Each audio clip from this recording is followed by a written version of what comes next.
आज संपूर्ण 6 विधानसभा मतदारसंघातील पुरंदर सकट जे काही महत्त्वाचे पदाधिकारी आहेत, शाखा प्रमुख आहेत, आमचे निवडून आलेले जिल्हा परिषद सदस्य, तालुका पंचायत समिती सदस्य, सभापती, नगरसेवक अशा सर्वच लोकांची, प्रमुख नेत्यांची एक महत्त्वाची बैठक पार पडली। आपल्याला काल ते मी सांगितलं होतं। बैठकीतला उत्साह आपण सर्वांनी चित्रित केला, मुद्दा मी आपल्याला ते चित्रित करण्यासाठी तसं सांगितलं होतं। कमीत कमी 2 ते 2.5 हजार कार्यकर्ते प्रचंड त्वेषाने आज इथे हजर होते आणि मी जी गोष्ट त्यांना सांगितली ती संपूर्ण महाराष्ट्राला सांगू इच्छितो की 2009 साली जेव्हा मी 2008ला मी पुरंदरला आलो, मी 30 वर्ष पुरंदरमध्ये नव्हतो, एखाद दिवस जत्रेला यायचो। माझं संपूर्ण कामकाज कर्मभूमी मुंबई झाली होती, पण मुंबईत राहून मी तिथे काय राजकीय क्षेत्रात 2000 साली प्रवेश केला आणि माझ्या लक्षात आलं की माझी गरज इथे नाही, माझी गरज पुरंदरला आहे।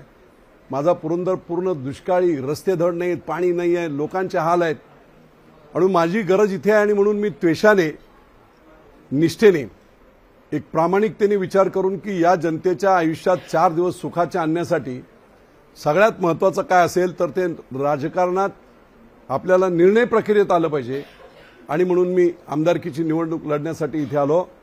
अनेक दिग्गज इथे होते, परंतु 2008 साली झालेली ही सर्वात सुरू झालेली मुवमेंट सर्व तरुणांनी हातात घेतली आणि 3 सप्टेंबरचा माझा शिवसेनेतला प्रवेश देखील एवढा गाजला दसरा मेळाव्यासारखा। आणि तीच मुवमेंट पुढे 13 ऑक्टोबरला निवडणूक झाली, मतदान झालं आणि 22 ऑक्टोबरला निकाल लागला। तोपर्यंत तो तसाच टेम्पो राहिला आणि त्याच्या माध्यमातून मोठमोठे राजकीय पुढारी, अगदी शरद पवारांपासून अजित पवारांपासून सगळे, की विजय शिवतारे काय करतोय, 5-10 हजार मतं येईल, डिपॉझिट जाईल, अशा प्रकारची चर्चा असताना मी 26,000 मताच्या मताधिक्याने मुंबईतून येऊन 1 वर्षात आमदार होऊ शकलो। माझा स्वार्थ नव्हता, त्यागी भावनेने मी ते केलं होतं आणि जनतेने साथ दिली। प्रत्येक गावागावामध्ये कुठेही माझ्याकडे माणसं नव्हती तेवढी, प्रत्येक गावागावामध्ये मतदार 1 नंबरचं मतदान मतदारांनी मला केलं, माझ्यावर विश्वास दाखवला आणि त्यावेळेस असं बोललं गेलं होतं की विजय शिवतारे म्हणजे शेमड्यांचा नेता। मी आज परत त्याची आठवण सर्व कार्यकर्त्यांना करून दिली की अगदी तसंच वातावरण जे 2008-9ला होतं ते वातावरण आज 2024 या सार्वत्रिक लोकसभा निवडणुकीच्या माध्यमातून आहे। आणि संपूर्ण बारामती लोकसभा मतदारसंघ नव्हे, अख्ख्या महाराष्ट्राचं लक्ष लागलंय, तरुणांचं लक्ष लागलंय। अख्ख्या महाराष्ट्रातून मला फोन येत आहेत की बापू ही लढाई तुम्ही लढा। आणि म्हणून आज कार्यकर्त्यांना मी सांगितलं की कुठच्याही प्रकारचे संभ्रम जे राष्ट्रवादी निर्माण करते आहे की विजय शिवतारे खुन्नस म्हणून अजित पवारांच्या विरोधात उभे राहिलेले आहेत, ठाकलेले आहेत, त्यांना पाडण्यासाठी ठाकलेले आहेत। काही लोक असेही म्हणतात की शरद पवारांचा मी हस्तक झालेलो आहे। सुनील तटकरे असे म्हणत होते की विजय शिवतारे कोणाची स्क्रिप्ट वाचतोय। मी आज कार्यकर्त्यांना सांगितलं की असा नालायकपणा, नीचपणा विजय बापू शिवतारे पुरंदरचा माणूस करणार नाही। मी लक्ष्मी नरसिंहपूरच्या देवळात देखील सांगितलं असा कुठच्याही प्रकारचा नालायकपणा नाही या देवळात। जर मी चुकीचं बोलत असेल तर देवाला माफ करू नको। निव्वळ जनतेची लढाई म्हणून, झुंडूशाही आणि घराणेशाहीच्या विरुद्ध लढण्यासाठी विजय बापू शिवतारे जनतेची लढाई म्हणजे देवाची लढाई म्हणून याच्यात उतरलेला आहे।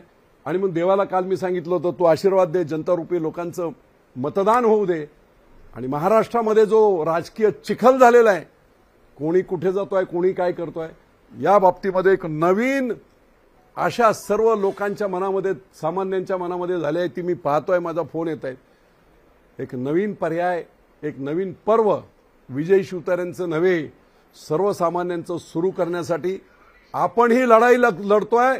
हे गावागावात प्रत्येक मतदाराला सांगा, कुणाला पाडण्यासाठी, कुणाला मदत करण्यासाठी नाही, पवार पर्व संपवण्यासाठी। पवार म्हणजे आडनाव महत्त्वाचं नाही, ही झुंडूशाही आहे, घराणेशाही आहे।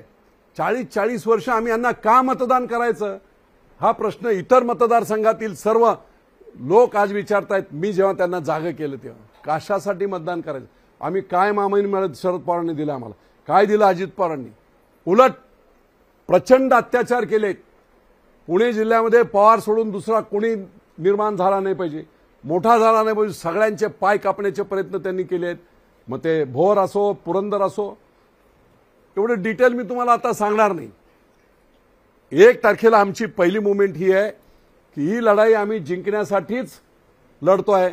हे फक्त पुरंदरच्या आज आणि सर्व आलेले कार्यकर्ते नव्हे, पण आपल्या माध्यमातून संपूर्ण बारामती लोकसभा मतदारसंघातील सर्व मतदारांना मी सांगतोय, कोणालाही लढवणे आणि कोणाला हरवण्यासाठी नव्हे, तर झुंडूशाही आणि हुकुमशाही पवाररूपी नावाची संपवण्यासाठी हे धर्मयुद्ध म्हणून मी स्वीकारलेलं आहे.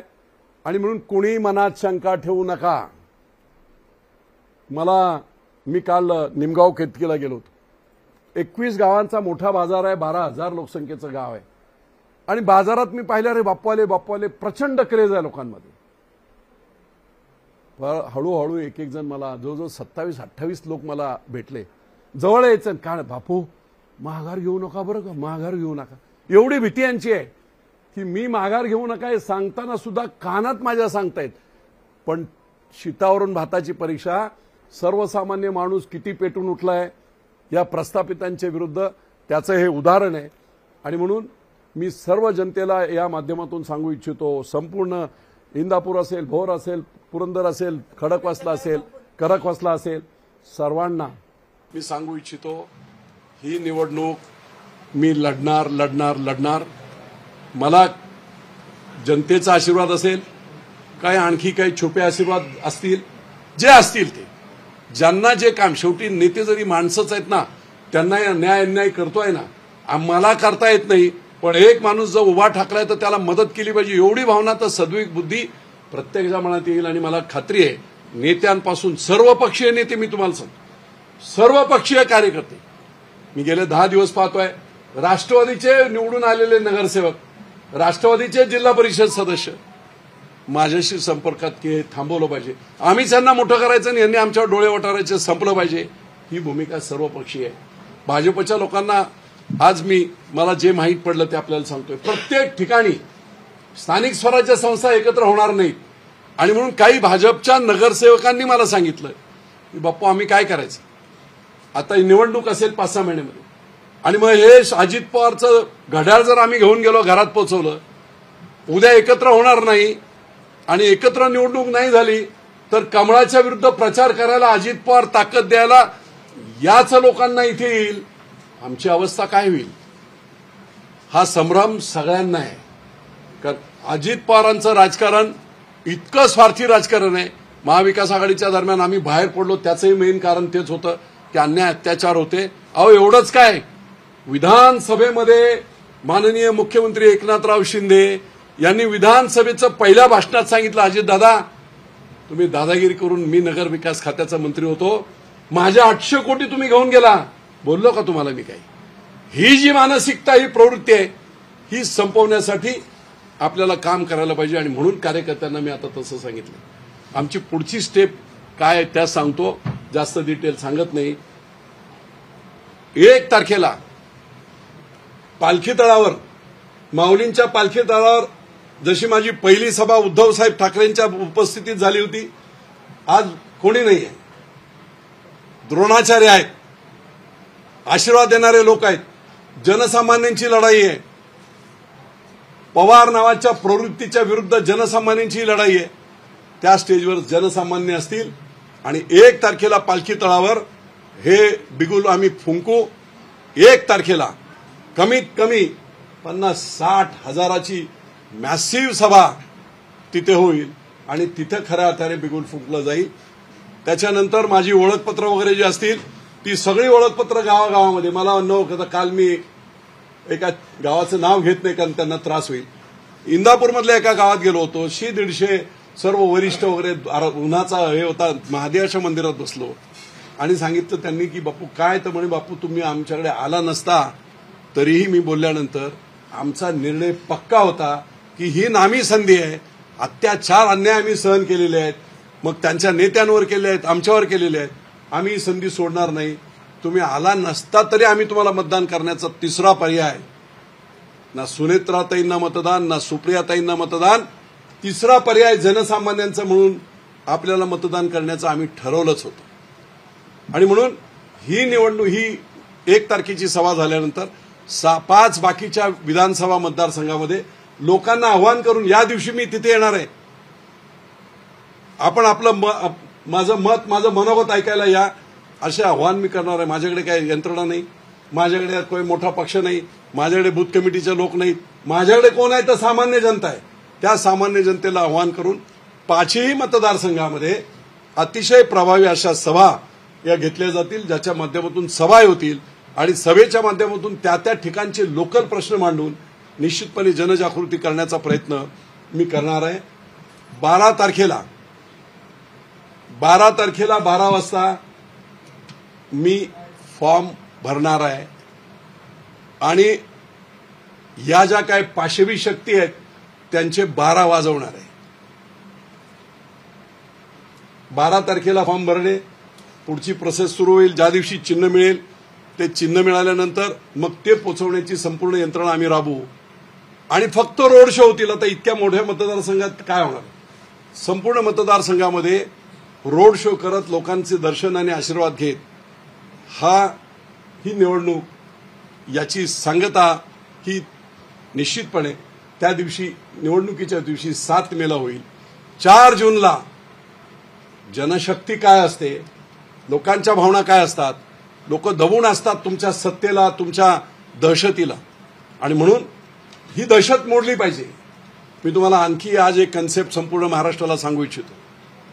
आपण टेररिझम म्हणतो, दहशतवाद म्हणतो. राष्ट्रवादीने संपूर्ण महाराष्ट्रात ग्रामीण दहशतवाद पोचलाय. कसा पोचलाय? विकास सोसायटी यांच्याकडे, ग्रामपंचायत यांच्याकडे, जिल्हा बँक यांच्याकडे, दूध सोसायटी यांच्याकडे, साखर कारखाना यांच्याकडे, सगळ्या यंत्रणांवर यांनी कब्जा केलेला आहे. यांनी बनवलेले कब्जा केलेले आहेत ब्रिटिशांसारखे घुसखोर. आणि सत्तेचा वापर करत, काय रे हा विजय बापूच्या सभेला गेला होता काय, त्याचा ऊस तोडायचा नाही.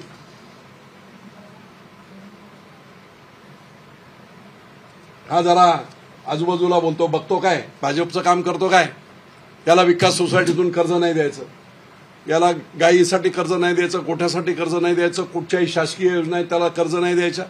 अहो एवढंच काय, संग्राम थोपटेचा कारखाना आज बंद पडलाय. का कारखाना बंद पडलाय? निव्वळ दहशत म्हणून बंद पडलाय.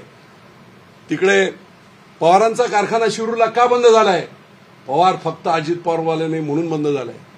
आणि म्हणून शरद पवार तेच आहेत. ह्या सगळ्या शक्तीचा उगम, ह्या दहशताचा उगम करणारा कोण असतील तर ते शरद पवार आहेत. आणि त्याला त्याच पद्धतीने संपूर्ण महाराष्ट्रावर दहशत ठेवण्याचं काम हे अजित पवारांनी केलेलं आहे. त्यामुळे सर्व ठिकाणी मी हेच सांगतोय, काही ठिकाणी अशी अलिगेशन झाली की आपण पवार साहेबांवर बोलत नाही. पवार साहेबांना वरिष्ठ नेते आहेत, पण त्यांनी जे केलेली कामं आहेत त्याच्यावर मी बोलणार. सुप्रियाताईंनी 15 वर्ष खासदारकी केली म्हणे 9 मला संसद रत्न पुरस्कार मिळाले. 98% माझी उपस्थिती लोकसभेमध्ये आहे. ताई तुमची 98% उपस्थिती लोकसभेमध्ये आहे, पण 2% काम सुद्धा तुमचं अख्ख्या मतदारसंघात नाही. काय काम केलं ते सांगायची आणि विचारायची वेळ आली. आणि म्हणून एका बाजूला निष्क्रिय खासदार, निव्वळ कुणाची मुलगी आहे म्हणून हे चालणार नाही. आणि दुसऱ्या बाजूला एक माणूस नवीन अजित पवार बोलतायत माझी धर्मपत्नी आहे, सौभाग्यवती आहे म्हणून 25 लाख लोकांनी मतदान करा. ही लोकशाहीची थट्टा आहे आणि थट्टा होऊ द्यायची नसेल तर या दोघांना जनतेने चितपट केलं पाहिजे. अशा प्रकारची जी काही भूमिका आहे ती भूमिका मोडण्यासाठी आणि हा ग्रामीण दहशतवाद, रुरल टेररिझम हा मोडून काढण्यासाठी आणि महाराष्ट्रामध्ये चांगले दिवस आणण्यासाठी तुम्हाला आम्हाला सगळ्यांना जिथे ज्याला शक्य असेल त्यांनी आपापल्या पद्धतीने युद्ध लढावं अशा प्रकारची समज आणि अशा प्रकारच्या सूचना या मी कार्यकर्त्यांना दिलेल्या आहेत. प्रचंड जोश आहे. मला माहित आहे मी दौंडला 2014 सालीच मी खासदार झालो असतो. दौंडला शिवाजी महाराजांच्या पुतळ्याच्या वेळेस मी गेलो होतो. अजित पवार स्टेजवर होते, आर.आर. पाटील होते, आमचे रामदास आठवले होते, बबनराव पाचपुते होते, मी जरा लेट गेलो.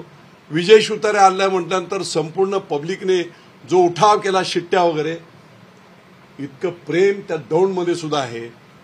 आणि म्हणून तशाच प्रकारचं वातावरण किंवा त्याच्यापेक्षाही चांगलं वातावरण. आज कन्फ्युजन एकच करतायत की विजय शिवतारेवर महायुतीच्या नेत्यांकडून दबाव येईल, ते उभेच राहणार नाहीत, ते हेच करणार नाहीत, ते काहीतरी सेटलमेंट करतील. आजच्या माध्यमातून आपण सर्वांच्या माध्यमातून with the due respect to my all honourable leaders, सगळ्या माझ्या मुख्यमंत्र्यांपासून देवेंद्र फडणवीसांपासून राज्यातल्या सर्व नेत्यांना हात जोडून मी विनम्रपणे सांगतो की लढाई मला लढू द्या. ही धर्माची लढाई आहे. राजकारणाचं स्वच्छताकरण करायचं असेल तर निश्चितपणे आपल्याला हे करावं लागेल. एका राक्षसाला थांबवण्यासाठी दुसरा राक्षस मोठा केला तर अडचण होईल. आणि म्हणून मला एकाने काल एक सांगितलं, ते शेवटचं वाक्य मी सांगतो की प्रचंड ग्रामीण भागात टेररिझम यांनी केलेला आहे, दहशतवाद केलेला आहे, अनेकांना दुखावलेला आहे. हा विंचू आहे ना, विंचू अनेकांना डसलाय, पण आता तो महादेवाच्या पिंडीवर जाऊन बसलाय मोदी साहेबांच्या इथे. अडचण अशी झाली आहे की चप्पल मारावी तर महादेवाला सुद्धा लागते आणि विंचालाही मारता येत नाही. ही भावना लोकांची आहे. आणि म्हणून फक्त एक नव्हे, विंचूरूपी फक्त एक अजित पवार नव्हे, या दोन्ही शक्तींचा बिमोड आपल्याला करायला पाहिजे अशी माझी प्रामाणिक मत आहे. मी माझं सर्वस्व अर्पण करून या लढाईत उतरलो आहे. माझ्या कुठच्याही वैयक्तिक भावना नाहीत. मी आजच जाहीर करतो संपूर्ण महाराष्ट्राच्या समोर, निवडून आल्यानंतर काल तिथे मी देवळात सुद्धा सांगितले, विजय शिवतारे फकीर म्हणून संपूर्ण आयुष्य महाराष्ट्रासाठी आणि राज्यासाठी आणि देशासाठी समर्पित करेल. वैयक्तिक मी काहीही काम करणार नाही. लोकांच्या जीवनामध्ये चांगले दिवस आणण्यासाठी हे जो बाजार झालाय राजकारणाचा, या बाजाराला सुद्धा कुठेतरी आटोक्यात आणण्यासाठी चांगली माणसं उभी राहावीत, त्यांच्या पाठी उभं राहावं, याचं कर्तव्य मी माझ्या पुढच्या काळात करेल. आणि म्हणून मी संपूर्ण बारामती लोकसभा मतदारसंघातील माझ्या सर्व मायबाप जनतेला, माता भगिनींना, सर्वांना आपल्या माध्यमातून आज विनंती करतो, सगळे कन्सेप्ट, सगळे शंका कुशंका दूर सोडा. विजय शिवतारे आपल्यासाठी, माझ्यासाठी नव्हे, जनसामान्यांसाठी उभा राहतोय. या जनसामान्यांच्या लढाईमध्ये आपण सर्वांनी साथ द्यावी हीच विनंती. धन्यवाद. शिवसेनेत आल्यामुळे कोंडी झाले असं म्हणायचं? महायुतीमध्ये अजित पवार गट आल्यामुळे कोंडी झाले असं वाटतं? मी एवढा मोठा नाही त्याच्यावर वक्तव्य करत. जर अजित पवार कुठून गेले नसते तरी तुम्ही निवडणूक लढला असता का लोकसभेची? अहो, मी 2014 साली प्रयत्न केला, सगळ्यांना माहिती आहे. त्याच वेळेस मी निवडून 2019 साली सुद्धा प्रयत्न केला, पण शिवसेनेकडे ती जागा नव्हती. हा प्रयत्न मी आज नाही करत आहे, लक्षात घ्या. हा 2014 पासूनचा माझा प्रयत्न आहे की या प्रवृत्तीविरुद्ध लढण्याचा. 2014 पासून, नवीन नाही. बापू, एक दुसरा प्रश्न असा आहे की तुम्ही आता म्हणताय की आम्ही अपक्ष पद्धतीने निवडणूक लढणार, तुम्ही ते ठाम आहात, परंतु पक्ष कारवाईला सामोरं जावं लागेल बापू तुम्हाला. मी जनतेसाठी फाशी सुद्धा जायला तयार आहे. ही फाशीच घेतोय मी. एवढ्या मोठ्या याला मी जेव्हा टक्कर मारतोय, जिंकलो तर जनतेचा आहे, त्यावेळी मला फाशी झाली तरी काय हरकत नाही, कोणी फाशी दिली तरी हरकत नाही, पण पाठीमागे मी हटणार नाही. बापू, अजून हे विजय बापू शिवसेनेत आहेत का आत्ताच्या या क्षणाला? कारण अपक्ष मी शिवसैनिक आहे, बाळासाहेबांच्या विचारांचा शिवसैनिक आहे. जेव्हा एकनाथभाई शिंदे यांनी उठाव केला आणि काँग्रेस राष्ट्रवादीबरोबर ते जात आहेत म्हणून जे धर्मकर्तव्य चुकीचं काम झालं होतं त्याला करेक्शन करावी, त्यावेळेस शिंदे साहेबांच्या बरोबरीने ते तिकडे असताना मी महाराष्ट्रातला पहिला माजी मंत्री आहे की ज्याने 25 तारखेला ते मुख्यमंत्री नसताना देखील पहिली प्रेस घेऊन संपूर्ण महाराष्ट्रात मी या सगळ्या उठावाला माझं समर्थन आहे आणि जनतेचं समर्थन असं पहिल्या दिवशी मी केलं होतं. मी शिवसैनिक आहे. मी माझे नेते म्हणून एकनाथभाई शिंदे यांना परमोच्च आदराने त्यांना हे करतो. मतभेद असू शकतात एखाद्या विषयावर, पण मनभेद आमचे कधीच होणार नाहीत. आणि त्यामुळे पुढच्या काळात आपल्याला दिसेल, जिंकल्यावर तर सगळेच जण आहेत, जिंकल्यावर काय अडचण नाही, मी जिंकणार आणि जिंकणार. 12 तारखेला आपण मार्ग मारणार आहात, 12 तारखेला 12 वाजता, परंतु त्यावेळी आपण फॉर्म भरताना मतदारांसाठी हा निर्णय घेताय, मग शिवसेना पक्षाचा राजीनामा देणार आहात? सोडा हो, हे प्रश्न, हे क्षुल्लक प्रश्न विचारू नका. कसं झालेलं आहे की आज मुख्यमंत्री काही ऍक्शन माझ्यावर घेऊ शकतात, पण त्यांनाही माहिती आहे माझा हेतू काय आहे. माझा हेतू सगळ्यांना पटलेला आहे. अडचण काय होते जे मी तुम्हाला सांगतो तेच की महादेवाच्या पिंडी. त्यामुळे मी तर सांगितलं की अगदी मला कोणी फाशी दिली ना उद्या मला मी सेंट्रल गव्हर्नमेंटला वगैरे कळवतोय, धमक्या सुद्धा द्यायचा प्रयत्न केला गेला, धमक्या देण्याचा प्रयत्न आहे. बापू वेडेने उघड धमकी दिली, मुंबईला कसा जातो बघतो, गाडी मावळमधून जाते. त्यामुळे माझ्या जीवाशी सुद्धा काही खेळ होऊ शकतो. अनेक उदाहरणं अशी झाली आहेत.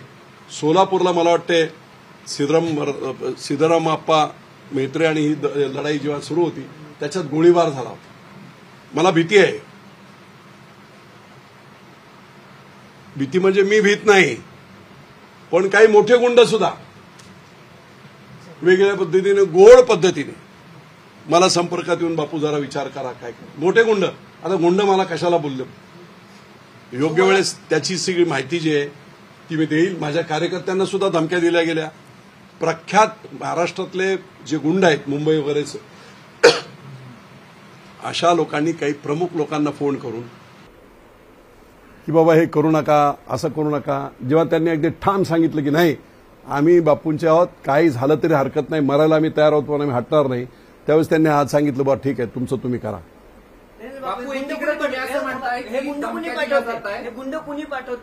बापू भेगडे कुणाचा आहे? बापू भेगडे कुणाचा आहे?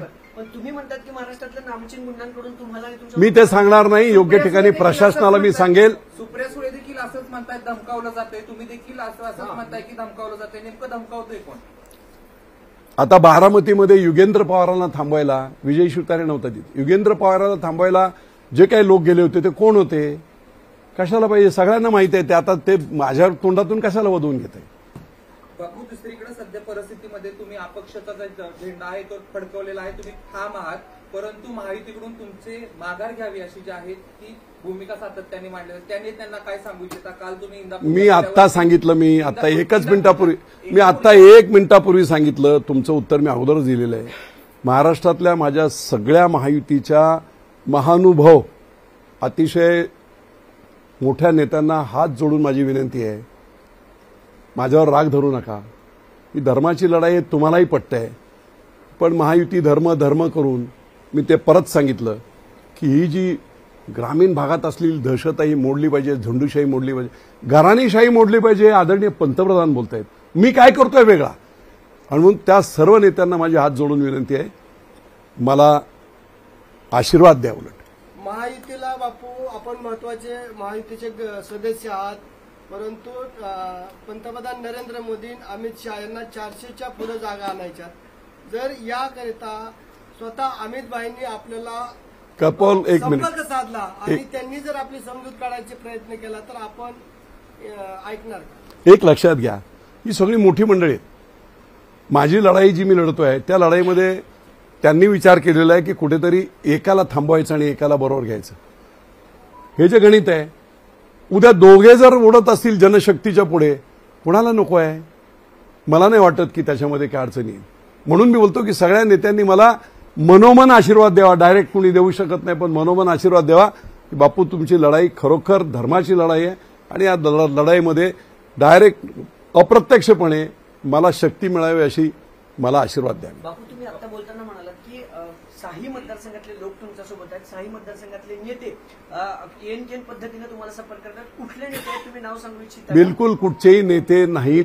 सर्वसामान्य जनता माझ्याबरोबर आहे, सर्वसामान्य लोक माझ्याबरोबर आहे. आणि आता तुम्हाला सांगतो, निवडणुका आणि मतदान एवढं सोपं राहिलं नाही. लोक प्रचंड हुशार झालेले आहेत. नवऱ्याने बायकोला सांगितलं इकडे मतदान कर तरी बायको ऐकत नाही. गड्याला जर मालकाने सांगितलं इकडे मतदान करी तो गड्या ऐकत नाही. हे वास्तव आहे.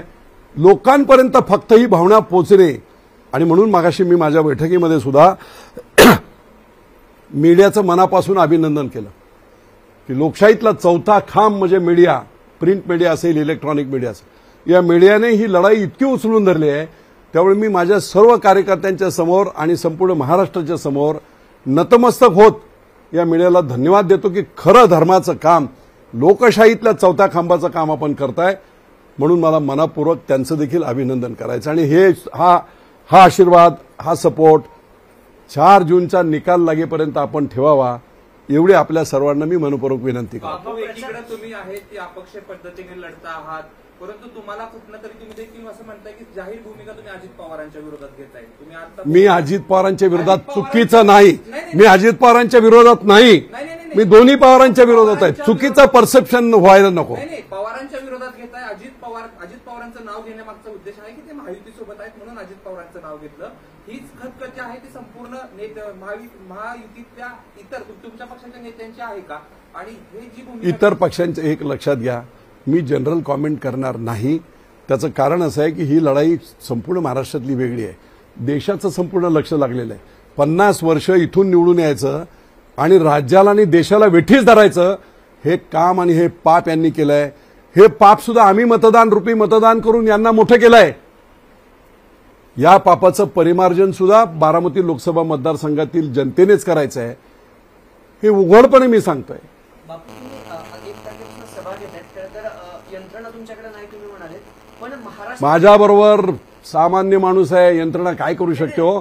तुमच्याकडे सगळ्या यंत्रणा आहेत आणि माणसंच नसतील तर काय कोणी करू शकते? प्रश्न असा आहे बापू, जरांगेंकडे कुठच्या यंत्रणा होत्या? नाही नाही, म्हणजे त्या- जनता जेव्हा उफाळते त्यावेळी जनता निश्चितपणे ते काम करते. मूळ प्रश्न असा आहे बापू, सभा ज्या घेणार आहात तुम्ही त्यासाठी शिवसेनेतले कुठले नेते तुम्ही आमंत्रित करणार आहात का? एक प्रश्न. आणि दुसरं, जी रोड शो अहो, महायुती असताना हा प्रश्न वेळ नका घालू. कुठचाही नेता महायुतीतला येईल असं मला वाटत नाही.